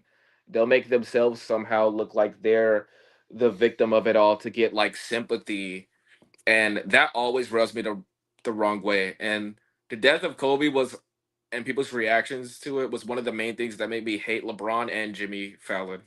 So I hate when Yeah, people get that up there with those fake tears, like, oh, like come on, dude, it's not that you're bad. yeah, you're usually able to tell. Like I Yeah, teared up when he died, and I'm I not did too. somebody that I don't really watch basketball much. I didn't Right. really follow his career closely. The reason why Okay. I teared up was because I heard he died next to his daughter, like, in His the daughter, yeah. crash, and that to me, hit me hard just because, Yeah. that being in that perspective just sounds, so Yeah. tragic, so Oh yeah. I definitely cried. I still get sad. Like Kobe Bryant's my second favorite athlete of all time. But I never like paraded around acting like it was a personal loss for me. Like I knew him personally. He was a good friend. Oh, I need a moment. Woe is me. You know what I mean? Like, yeah, trying to get attention. yeah, yeah. And I'll never say like you should repress your emotions because I do think that if you need to have a good cry, you should. But I feel like if you have a very public platform like that, and you have like a bunch of eyes on you and a bunch of influence, I don't want to say like it's c- it's just like let the grieving family have their moment. You know what I mean? You don't need to be taking I don't know, man. It feels like you're kind of putting it on for the camera. It And feels it like get we're in the Hunger Games sometimes when you really look at all of Hollywood, just yeah, how celebrities, act, how they overreact, how they yeah, dress in yeah. stupid They dress, outfits for, especially like, after the Met Galas the or Met Gala. whatever. It just It looks feels like something straight out of the dystopian. Capitol. Yeah. So, yeah, there's that. Yeah, I it's weird. I don't want to sound like I'm saying like you shouldn't be crying when someone dies because it affects people differently. I'm totally not saying that. It's just to me, it didn't feel genuine, and I do feel like I don't know in situations like that, if you weren't like really really close to them personally, man, it kind of feels like you. I don't know. I don't Yeah, know. it's like, don't make it about you, Right, know? right. You see what I'm Yeah. saying? Like I feel like you're making it about you. I really do. And I don't know. LeBron clearly was trying to get like some click. He had like a note written out that he was gonna do the game after Kobe died, and he tore it up, and he was like, "Fuck it, I'm just gonna speak from the heart." And everybody started cheering. It's like, "Oh, LeBron just said fuck it. How edgy is that?" And I'm like, come on, man. This is a show. There was probably nothing written on that paper. LeBron's already fake as hell. He's always acting like he's reading a book. Have you seen that meme where he's always I think I reading? have, yeah, where he's It's like 7 different panels of him reading in the locker room, and every single time he's on page 1. He's always so on it's just page all 1. all fake. Yes, somebody asked him to give a post-game interview about the book he was reading, and he was bullshitting so hard. It was funny. It had nothing to do with the book. It was a book that it was a Malcolm X book, and it was so funny. He clearly didn't read the book. It was as clear as Ice Cube was reading those lines on that movie. It was that obvious that he did not read that shit. Oh, damn. Yeah, celebrities make fools of themselves sometimes, especially, like, the Katy Perry going to Yes. space. Yes. Yeah, yeah, yeah, yeah, with She the came flower. back and Yeah. she said, "I am an astronaut." It's like, "Oh, That's that's crazy. cute." That's crazy. There's people who go to school for I don't know how long, honestly, but a long time to do that shit. And she said, "I'm an astronaut." That's crazy, bro. I think they just, like, floated above the atmosphere or something like that and just came Yeah, they were only up there for, like, 10 minutes or something, 15 minutes. yeah, something like that. Yeah, yeah, yeah. So, Yeah, it was stupid. Back to movie talk. I want to ask, so I'm planning on making a video where I basically watch every slasher, like every famous slasher movie for the first time. okay, Um, I'm trying to figure out which ones I should watch. I figured I'll watch because I haven't seen like any of the classic slasher movies. I haven't seen Halloween, so I figured that's one I'll do. I haven't seen Scream, even though I kind of know the spoiler already. I know. The slasher movies I have seen have been more modern, and maybe that's why I'm not a slasher fan, because the more modern ones are just they're just kind of stupid sometimes. You know what? I'm not a slasher fan because my favorite all-time slasher is the. I don't count Nightmare on Elm Street as a slasher because it's supernatural and it's just its own So genre. don't put that one in the video, you think? You absolutely can. It's just for me personally, I just consider it something different. I Okay. just consider it like when I rank the MCU franchises, I don't count Avengers because I'm like it's in a different level. My favorite slasher, not counting Nightmare, is the first Scream, and I feel like no slashers ever lived up to that, and that's why I don't like slashers. Okay. I'll check Yes, that out then. yes, Yeah, I've heard like some of the spoilers around, but I'm sure I could yeah. still find some enjoyment from it. Oh, absolutely. Um, haven't seen Texas Chainsaw Massacre. So I gotta watch that. Are there any other like famous slasher movies? I Yeah, saw I saw Chucky as a kid. I don't feel like I need to watch that one. yeah. I don't think you have to watch that one, but Friday the 13th is a famous slasher you should watch. Oh yeah, Um, yeah, I need to watch that as well. Friday the 13th for sure. Honestly, Texas Chainsaw, I also don't consider a slasher. That's one of my favorite movies of all time too. But the interesting thing about that one is when Toby Hooper made it, he tried to make it PG so he could get as much like money in the box office as possible. How do you make a movie like that PG? So this is what he did. He resubmitted it, I think, 3 times to like whatever film board was like giving it the rating.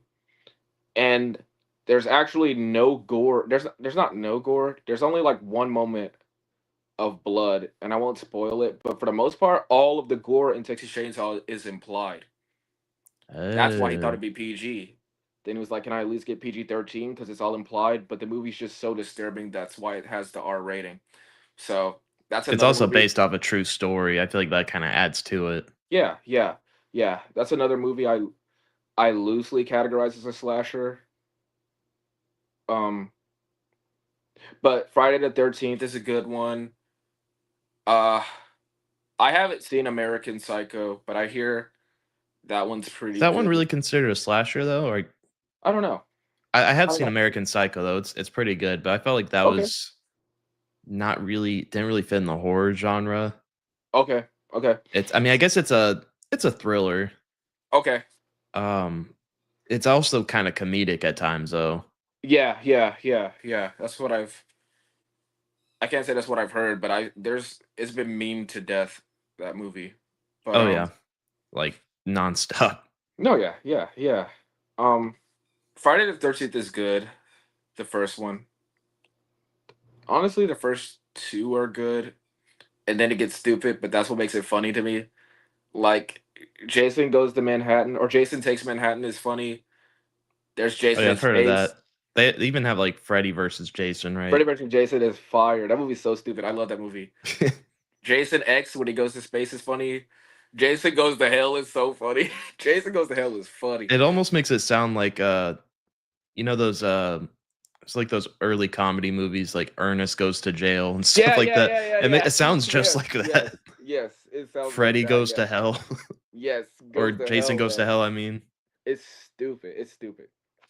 But I Damn. think you'll get some enjoyment out of that one for sure. Scream. The first four Scream movies are all three's bad, but one and four are my favorites. Um, It seems like that franchise is still going strong because I see like a very yeah, dedicated fan base online. yeah, And yeah. every time I see a trailer for a new Scream movie when I'm at the theaters, I'm like, they're still making these? Yep. There's another one But coming out. I guess they have an audience. Oh yeah, yeah, yeah. That's one of those movies that even if I am let down, I'll always go watch. And I haven't been super let down by any of them. Like they're all at least, except for three, like a 4 out of 5 for me.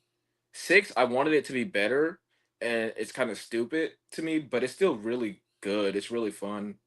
Um, Nightmare on Elm Street will always be my favorite franchise.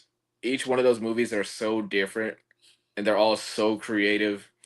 And I think they have the best kills. And I think Freddy, I can see how he would be scary at the time, but to me, he's the most charismatic horror movie, I guess, antagonist. Um, It seems like that's what they're turning I forget the guy's name, but the guy from the Black Black Phone, Phone, it yeah, the seems like that's grabber. where they're going with that, making it That's where he exactly goes what they're into people's doing. dreams. Yeah, yeah, that's exactly what they're doing. I'm so curious about it though, because even though like I don't know if that movie really needed a sequel, I like the idea of this killer coming back, but in a supernatural form, and Scott Yeah, Derrickson's making it. And some of yes, the moments in the trailer actually reminded me of Sinister, which yeah, probably goes in my top 10 for horror movies. yes. Sinister is great. Um, yeah, and I really want to see Scott Derrickson make. He was gonna make the Multiverse of Madness movie, the Doctor Strange movie, and he wanted to make it like strictly a horror movie, and they Hmm. didn't let him because I guess it didn't fit within their plan. So Yeah. they let Sam Raimi do it, who, did some horror elements, but Hmm.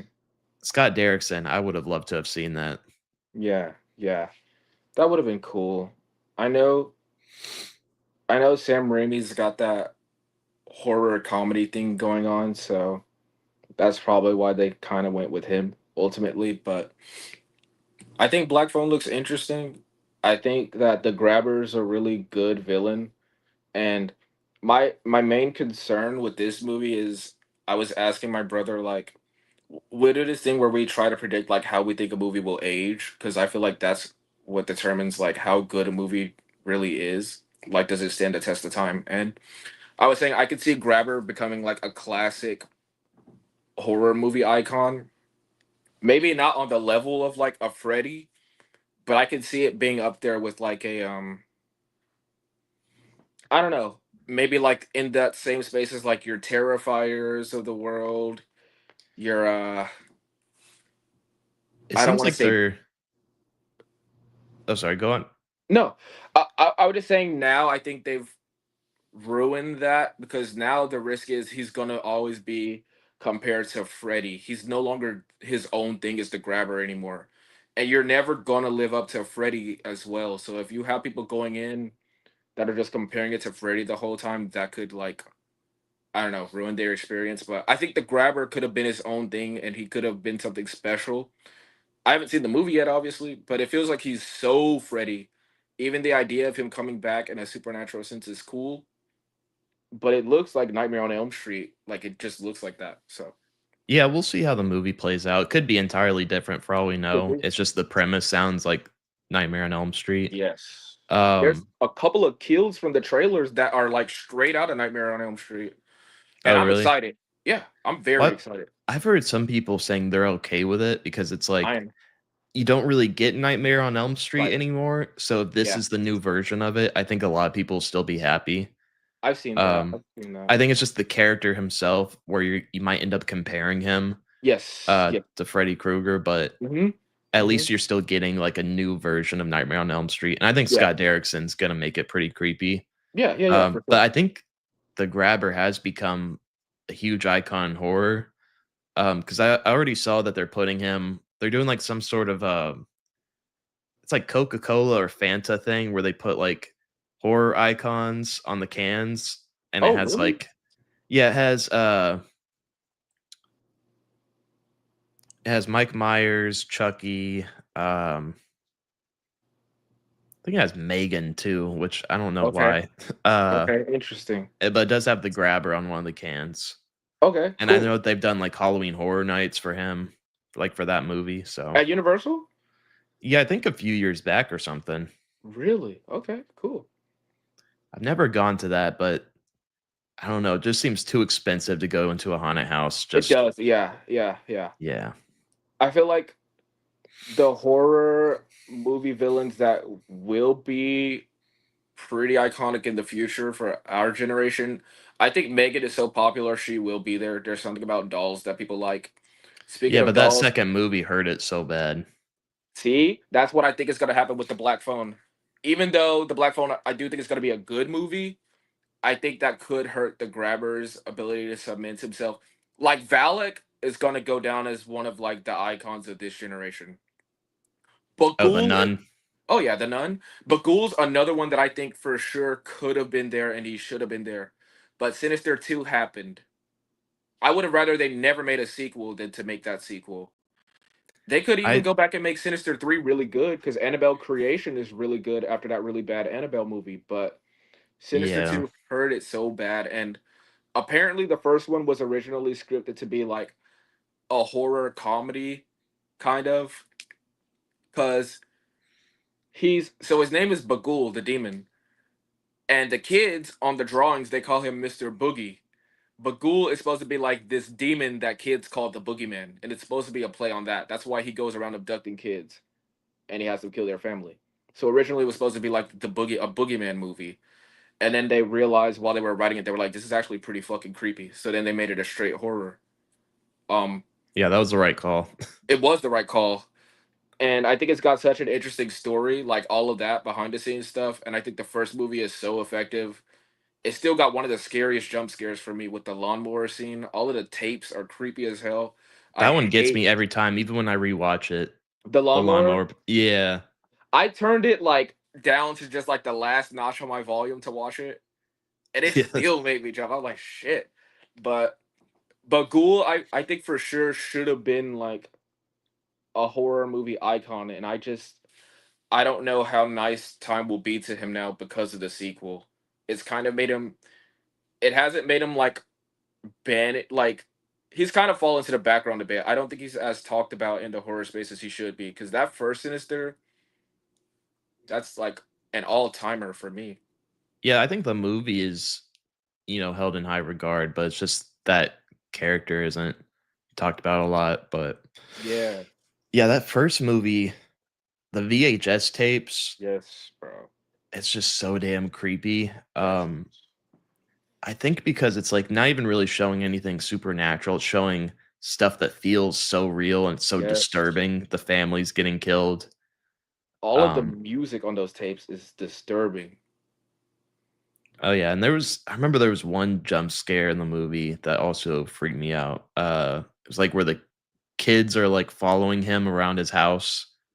The like ghosts of the kids are following Yeah. Ethan Hawke around, and like one of them Yeah. pops up right behind him or something. Yeah. Yeah. Yeah. Yeah, I gotta watch Yeah. that movie again, but that one's a classic. It's so good, man. My friend and I always talk about our favorite tape is the one. It was like summer. It was like family barbecue summer, like 79 or something. And it's like you have the grainy texture on the tape, but then you see the car, and it's got this weird like pentagram on it, and then it's got the Bogul symbol, and there's like this creepy satanic chant going on. Do you remember that the score? It's so Not disturbing. really, no. There's like some satanic chanting. I'll have to show you. It's so disturbing. And then you Oh see damn. like the family like tied up and their mouths are duct taped in the car before it gets lit on fire. And the whole time there's this creepy like demonic chant going on. It's so disturbing. Was it in the first movie or the second one where they The had first oh one of the VHS tapes was like the family with the rats? oh that's the second one.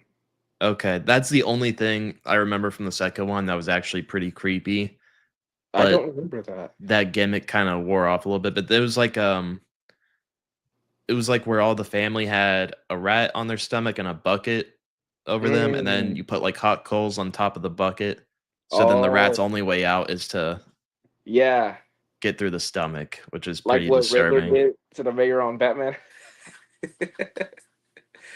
Did he? Oh, yeah, he did do He had the that. mask and he had some rats crawling around in it. Yeah, it's pretty fucked up. But yeah, man, first Sinister, the first Sinister, the first Insidious, The Conjuring made the 2010s for horror.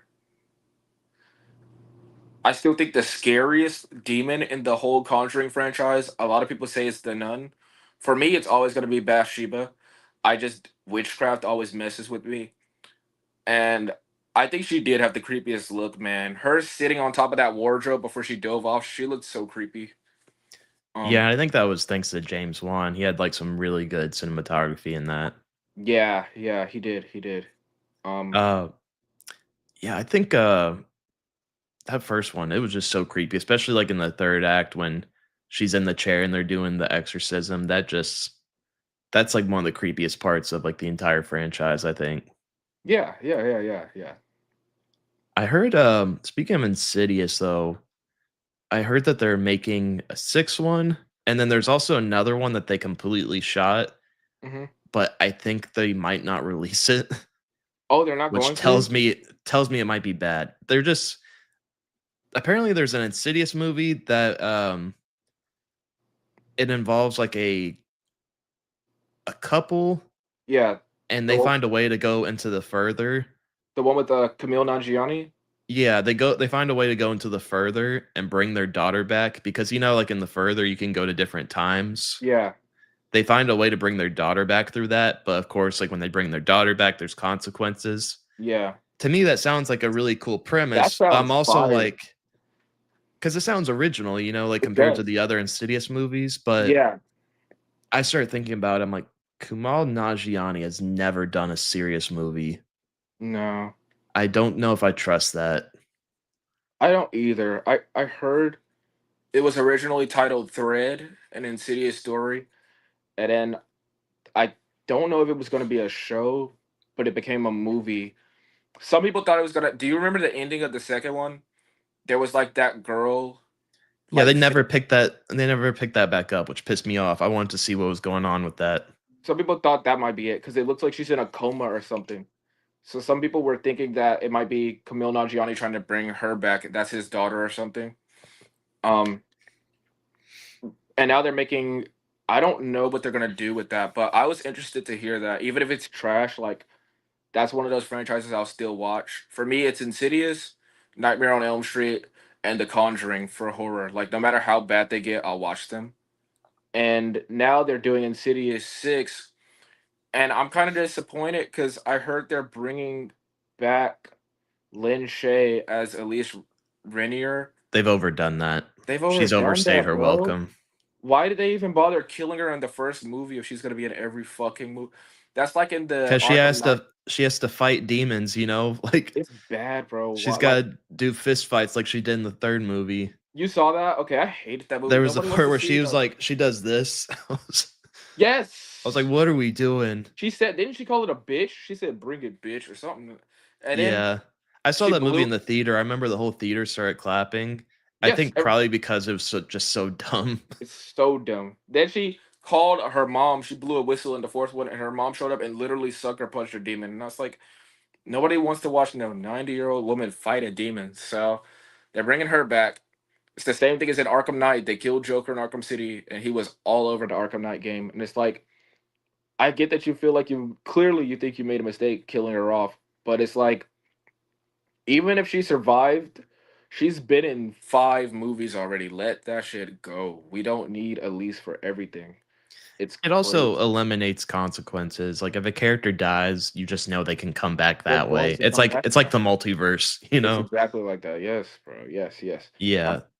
pretty sure they introduced her daughter or something in their fourth one. So if they want to have somebody come back, it could at least like, I'm not trying to sound ageist or whatever, but like really somebody younger. It is a bad look to have somebody in their like 70s or 80s like beating up ghosts.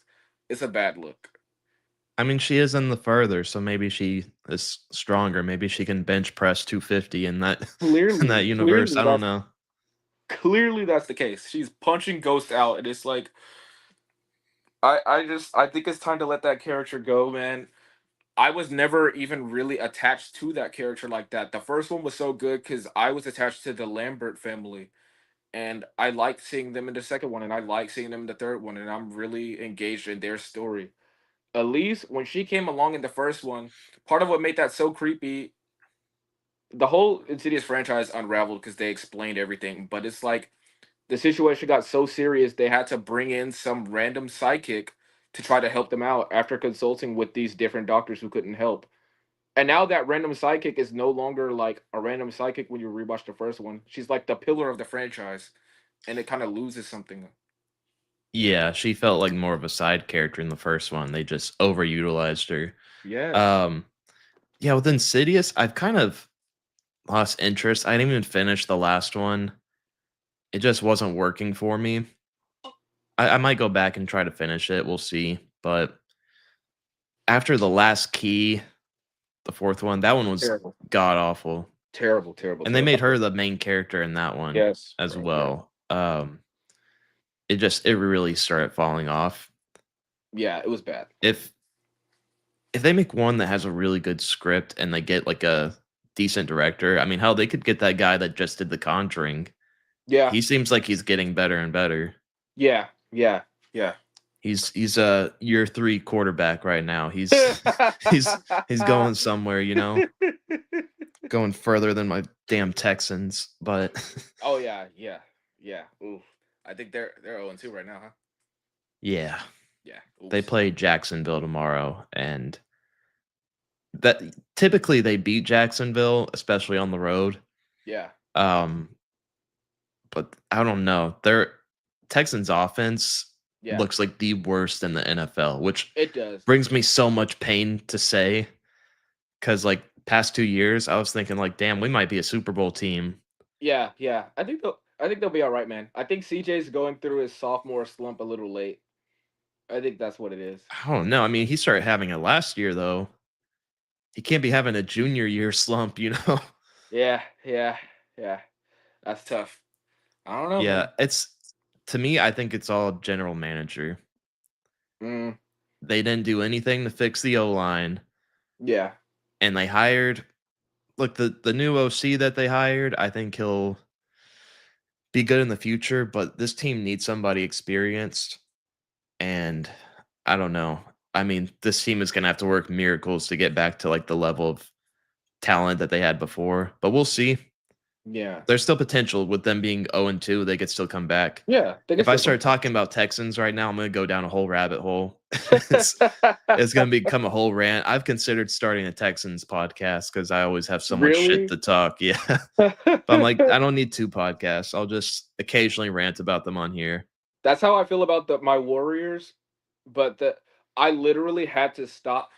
I didn't like unfollow them, but I started to just because like my blood pressure will go up. I'll stay up till like 3 o'clock in the morning, just like ranting to literally nobody about my Warriors. Because Right? there's 30 teams in the fucking NBA. We've gotten 4 championships in the Steph Curry era. Steph Curry is responsible for bringing back the gold for Team USA. He is. I don't care what people say about LeBron. It was Steph Curry. We weren't coming back. They are the only team that made zero moves in the offseason in a Steph Curry late team. Does that make any sense? Anyway, we're being held hostage by Jonathan Kuminga. It's a 22-year-old kid who basically gets no playing time, has very poor IQ, and turned down. He just turned down this week $75 million, and I was like, bro, Oh damn.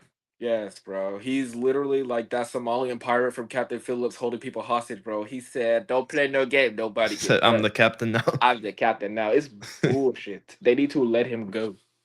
Damn. There's always that one person that's holding everybody back. He's holding everybody back. I saw that Draymond Green and Jimmy Butler went to the front office this week. It's Saturday, not Sunday. So yeah, this week they went to the front office to talk to them about it because it's holding back their progress, and now they're going to have a chemistry issue because Jonathan Kuminga publicly said that he doesn't want to play for them anymore, and he already has a bad attitude. And it's like, dude, you guys are wasting what's left of Steph Curry's prime. That It's sucks. ridiculous. Man. I hate when that kind of stuff happens. Are you a Rockets fan by any chance, or are you just are No, you're mainly a Golden State Warriors fan? yeah, I'm a Warriors fan. I go when we play the Rockets, and that's always fun. Okay, because you're like not one of the fans there. No, So you people just get trash dirty talk. looks. Yeah. Yes, it was so fun. I went to the playoffs last year. Then I almost went to the game 7, but I couldn't bring myself to because I was too nervous.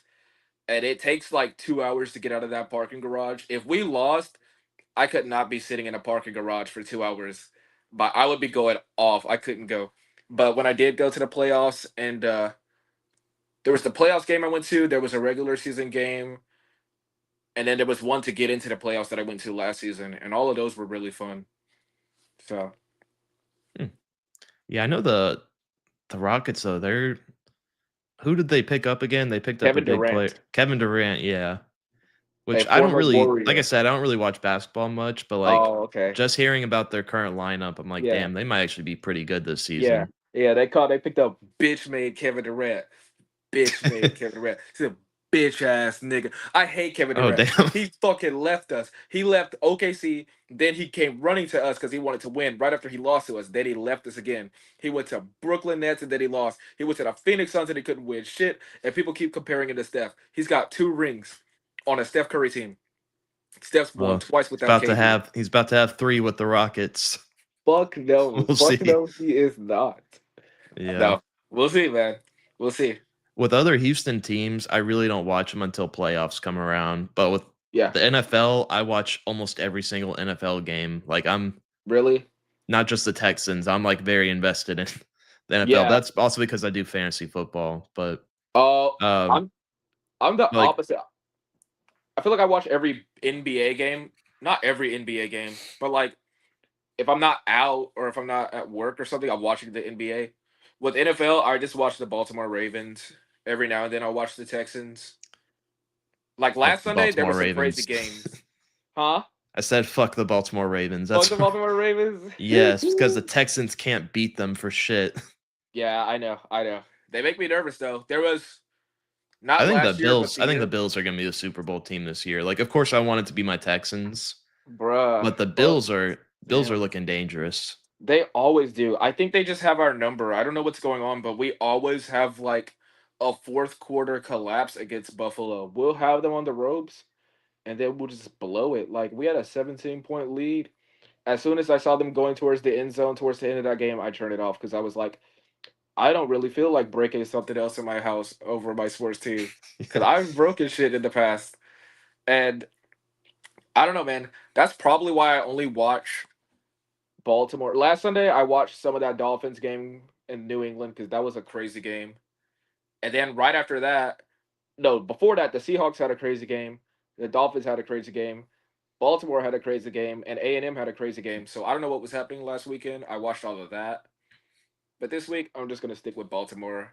I I I love, almost, huh? I was gonna say, I almost took down one of my Texans Really? signs I have in my house because I was so That pissed. that's why I had to Like it's like stop, you said, man. it raises your blood pressure for sure. No, absolutely. Like Especially I when you didn't have know this. fantasy football going on too. You got two teams losing. Bro, I literally when the NBA season ended, at least for us, because I wasn't that mad because I Steph Curry got hurt in game one when we were playing Minnesota. He scored 13 points in 13 minutes. So I was like, he was about the 40 ball, y'all, bro. Y'all got lucky. So as soon as he exited, I was like, we're gonna lose. They were saying Steph could come back in game six. So all Golden State had to do was win one game. They couldn't do it without Steph because we were the Number one offense in the league in the playoffs with Steph. without Steph number 30. We're literally the worst team without him and the best team with him. Anyway, so I couldn't be that mad. But when the season ended, like I felt like literally healthier, bro. I felt healthier. Like it is. I love my sports, but I like it so much. It kind of like stresses you out. You know what I mean? Yeah, it's part of it. It comes with pain. I can't do it I'm anymore. I'm just waiting for the ultimate high where the Texans win the Super Bowl, and Bro, then I can die peacefully. I But feel I like don't know when that's gonna happen. I might die before that because my blood pressure will get too high from my I don't damn know if team. you probably won't die peacefully because it'll probably make you greedy, man. Because like even after we when we Maybe. won the champ, Maybe. huh? I said maybe. I've seen how Chiefs fans are.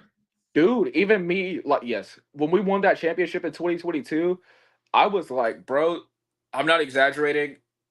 That was one of like the best days of my life. That sounds crazy, but like, I don't have a kid or anything yet, so it's okay to say that. That was one of the best days of my life. I still wanted another championship after that though. Like as soon as that championship high wore off, I was like, all right, now that we got a championship roster, let's do it all over again. But then Draymond Green knocked out Jordan Poole, and I was like, bruh.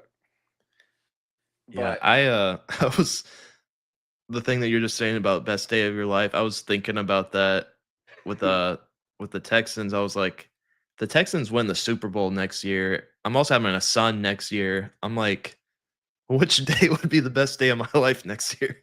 yeah, bro, that'll probably So yeah, maybe it's good that the Texans aren't going to the Super Bowl next year. We'll see. you never know, man. My I'm dad I'm a went to delusional fan. I keep telling myself they're gonna make it, but you I don't have to. know. I'm a delusional fan for sure. I'm a delusional fan. I my the year I was born, 98 was the same year because my dad wasn't a Bulls fan, he always liked the Rockets. but he was a huge Jordan fan. So the year in '98 when I was born, MJ won his. I think that was his sixth ring. That might have been his 5th ring, but he won the championship that year, and that's why I'm named Jordan. So it could be a Oh well. situation with both with your son. So my brother's middle name is Michael. Like they literally named us after Michael Jordan. He was that big of a fan. Damn. Yes. So it could be both, bro. I'm We not might naming end my up kid Stroud. see. Like, Oh my I think god. I'm good. Stroudberry. Yeah. That's a name for That your. just sounds bad. That sounds horrible. Yeah. Strawberry. I'll call him CJ though, whatever his name is. Yeah, they His can name is still gonna call him be CJ. Riley, and he's gonna be like, "Why is my nickname CJ?" I don't know. It I don't just know. is, son. It It's just because you is. suck. Because you. But yeah, man. I think D'Amico. I don't know if he does any. I think he still does, but I think D'Amico stays out here in Siena.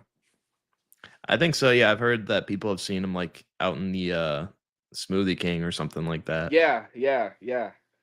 I I don't know what I would say to him if I ran into him. I'd be like, I like some of the things you've done with the team. Are y'all gonna start protecting CJ? Hopefully. Nope. Nope. It could be worse. You could be the Bengals who never protect Joe Burrow. I feel so bad, bro. Yeah, but he actually scores points though. Like Not what pisses anymore. me off is that the Texans have a top 5 defense in the NFL. Like they've Yeah. won games just because of their Of their defense. defense, Yes. but their offense can't score, especially in the second half. And it's like, Yeah. See, what are we doing? some teams just have that collapse as you get into the second half, and it's. I feel bad for Burrow because I feel like he's got one of the best arms in the league, if not the best. Like at the quarterback, bro, it's Joe Burrow, in no order, right? But Burrow, Mahomes. I'm not gonna say Jalen Hurts. I know he won, but if we're talking about just like an arm, Justin Herbert, you got to put Josh Allen up there. But Burrow has such a bad like. I don't think he's gonna have a very long career in the NFL because he's injury prone. It kind of seems like, and two, he has a pretty bad O line. So I don't know, man. He could go to another team, but yeah, I mean, he Yeah. was on my fantasy team last year. He scored a ton of points for me. I had him and Jamar Chase. Yeah. I won last year because of them. Oh shoot. Is he on your team this year? I think he's out for what, 6 months? No, I'm in 6th place right now. I'm doing. Oh shoot. Thing He's is, out. I've been like ranked number 1 for 2 years in a row. So I think this is my year that I fall off. You gotta pay the piper. Yep. Yeah, I wanted to like keep the streak going, but I don't know if that's gonna happen. One of my friends really won the draft and like Damn. got like all the best players. So You never know, bro. It's a really short season with football. injuries play a big factor. I was gonna say, man, it just takes one injury, man, and I don't know, man. It seems like that's the case with all sports. I feel like especially with basketball because the season's so long and there were 3 Achilles tears in the last playoff run. Not the season, just the playoffs alone. So like the healthiest team is usually the team that wins. So you never know, bro. I don't know who's on your team, but it's like I mean, knock on wood, I'll never hope for somebody to get injured. But Yeah, like let's just say Josh Allen goes out with an ACL injury, like that changes the whole trajectory of the season. well, I won last year because one of the people I was going against in the playoffs had CeeDee Lamb, and CeeDee Lamb got injured, and I Oh was shit. like, Yeah. I know I shouldn't celebrate at all, but Yeah. that helped me so No, much. absolutely. No, absolutely. So it's absolutely. like it's like Absolutely. bittersweet, I guess. He's and also you don't trash. He cannot catch. This fool cannot. I saw people were cheering when I went to Lil Woodrow's and we were watching game 7 of the NBA finals and there's OKC fans and there were Indiana Pacers fans and Halliburton, the star for Indiana, tore his Achilles in the beginning of game 7 and like nobody was applauding, but you could tell OKC fans were like sighing like in relief because they knew they were gonna win it all. Damn, Yeah, that's how it's they like ended that up sort of winning. thing happens because they know it's Yeah. gonna help them. Yes, that's how they won. They can't be proud of that. I kind of don't want to win that way. I mean, you'll take your win, of course, where you can, but can you really boast that much about it? It's like their star tore his Achilles, and he was kicking their ass at first. It looked like he was Yeah. gonna go off. I think he had 3. he had 3 or 4 threes already in the first quarter that he tore his Achilles, and I was like, "Oh man, freak! OKC's about to win." Worst thing I've seen was whenever Deshaun Watson got injured when he was on the Browns. They like carted Huh? him off, and all of the fans at the stadium started cheering. I was like, "Damn, that's Oh, messed up." really? They Yeah, they started did? cheering like when they carted him off. I don't even know if Damn. he's still playing for any teams right now. He's probably a backup maybe somewhere. Yeah, probably. Yeah, Damn. because he became the massage parlor guy. I was gonna say the what? The massage parlor guy. Yeah, One we of have one one of of those my on our team. one of the people on my fantasy league, his profile picture for his team is a Browns helmet and has a picture of a guy massaging someone on it. It's too Dang. good. Yeah, he's. We had somebody like that with Justin Tucker. He did basically the same accusations. So he's gone now, but whatever. We have a good kicker now. But I've never seen. I don't know if I've ever seen someone people like cheer for someone getting injured. I don't think I. It's pretty messed up. It's like, It is really messed up. I'm not gonna yeah, lie. Unless it's like in boxing or something. Even still, like dang. But yeah. I don't think I've seen that because when Jason Tatum got hurt, I think people actually like clapped for him once they got him up, and then Damian Lillard tore his Achilles in the playoffs. The Halliburton, fans the fans I hate the most are Cowboys fans. But really? luckily, I think that's a universal thing. You're not a Cowboys fan, are you? No, I hate the Cowboys. Okay, good. I was about to Yeah. say I might have to end the stream otherwise. No, I hate the Cowboys. Honestly, I hate Buffalo fans and I hate Boston Celtics fans.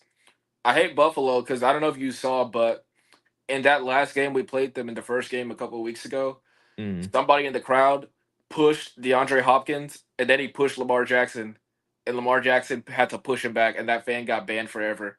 But throughout the game, the fans were throwing like beer bottles on the field at the Ravens players, and I was like, bro, New Yorkers are just freaking classless.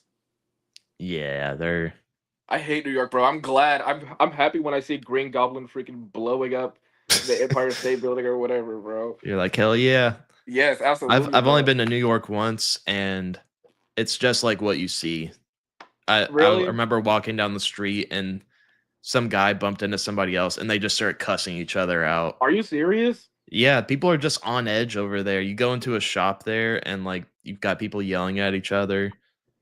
It's That's how. just we live in Houston where there's like Southern hospitality. Yeah, Um, yeah, you go to New York, it's just a different culture out there.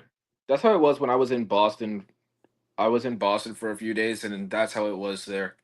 I went That's there why. too, and I went to Boston and New York in the same week, and I was like, Oh shit! I hate both of these I was gonna places. say I you never gotta. want to come Yeah, back here. I hate Boston, man. I hate Boston. My friend and I were just. We were like in some store, and we were 15, so we were just kind of hanging out. We were in the way, but we were also 15, and we didn't know we were in the way. And some grown man came and he just cursed us out. And we were like, "What the fuck?" And my dad was with us, and he had to say something to him. But the dude was like in his 50s, and he cursed us out. We were like, "What the fuck?"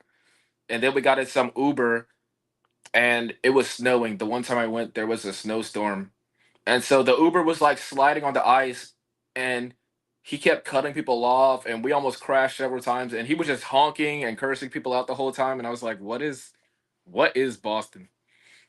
So Yeah, it's just a lot of people on edge. I remember I stayed at an Airbnb out there, and it was so weird because in every room there was just posters everywhere of Tom Brady. You would have thought this guy was married to Tom Brady or something. It made me uncomfortable. I was oh like, shoot. I bet if I held a black light in this Yeah, bro. apartment, I would see some shit. And I remember the guy even showed up and was like very particular about whatever we used there. He was like Yeah. giving us rules, and it's like you're not really supposed to do that when you're renting out a place, like Yeah. show up and tell people what they're supposed to do. Yeah. Um, I pretty much broke all the rules of what he told us not to do, like playing his CDs and shit like that, because Yeah. Yeah. Yeah. the dude was kind of weird. This was in this was in Boston, you said, because he's got all the Tom Brady Yeah, stuff it was everywhere. Yeah. back in like 2015. So Tom Okay. Brady was like still with the Patriots, still winning Yeah, Super Bowls. yeah. But it was so weird just seeing Tom Brady posters in every All over the single place. room. Yeah, that's weird. That's weird. Yeah, I was That's like, I weird. don't want to be here. I want to leave. So, and I tried the food out there too. It was ass. I tried like a seafood place. We just have much better seafood out here. I don't remember eating anything that impressive when I was there, but I honestly mostly just had like hotel food because we got snowed in because there was a blizzard, so that's pretty much all we could have. Oh damn. Yeah, so I went there during the summer, so yeah, we didn't see any of that while we were out. yeah, I think we went in. It was either it might have been January. I think it was January. Yeah, so I thought it would be cool to see some snow. It was cool at first, and then we had a snow fight, and it was like just straight ice. It's not like It I don't wasn't know even how else. snowballs, it was just chunks It of was like ice. ice, dog. I don't know how they keep doing that on all those Hallmark movies and all those Santa Claus movies. There's children like fighting and we threw it at each other. I got hit on my face. I immediately went inside. I was like, bro, y'all are tripping. I'm not about to do this. It hurt, man. I But don't really understand like snowball fights. I've never really understood the point of them, to be honest, because it's like, are you keeping track of like how many snowballs hit you? Like, is there a point system, or are you just nope, throwing snow at each other? Like, it's just fun throwing at it. first to throw them, and then you're like, all right, what are we doing? Then it hurts. It gets cold. Yeah, no, we're just doing it. Because when it snowed in Houston last year, my brother and I went outside and had a little snowball fight. And then we ended up making like a snowman. And after a while, it's just like, all right, my hands are numb, my face is getting numb. It looks like a ton of fun in the movies, and in reality, it's fun. But for like the first 10 minutes or so, then it's like, all right, I'm ready to sit by a fire Those Hallmark movies set up unrealistic expectations. for everything. Not even just for life in general. Nothing ever goes wrong. Nobody's car breaks down. Nobody ever gets sick. Nobody gets laid off from a job. It's ridiculous. I could write a Hallmark movie within like 30 minutes, I Absolutely. think. Like, okay, some lady goes to the no, some lady from the big city goes to a farm town, small town. She Her runs into boyfriend's an something. asshole, Her but boyfriend. then she meets some farmer guy with a big old dick, and he's the nicest person she's He's the ever nice. met. Yep. But she's conflicted because she has her other boyfriend. That's how those movies go.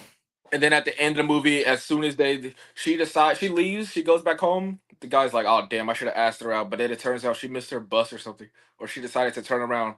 And then right before they admit their feelings for each other, it starts snowing. It immediately out of nowhere starts snowing. It's just like in those horror movies or action movies. It starts raining. It's just like that. It'll snow, and And then it they end up shows making up. out. Yep, it just shows up. They need to make one that has like a twist ending. I would Just love have that. one movie that has a twist ending and just throws people off when they're watching it. Like That's at the what I keep very saying. end, it turns out the guy was a serial killer.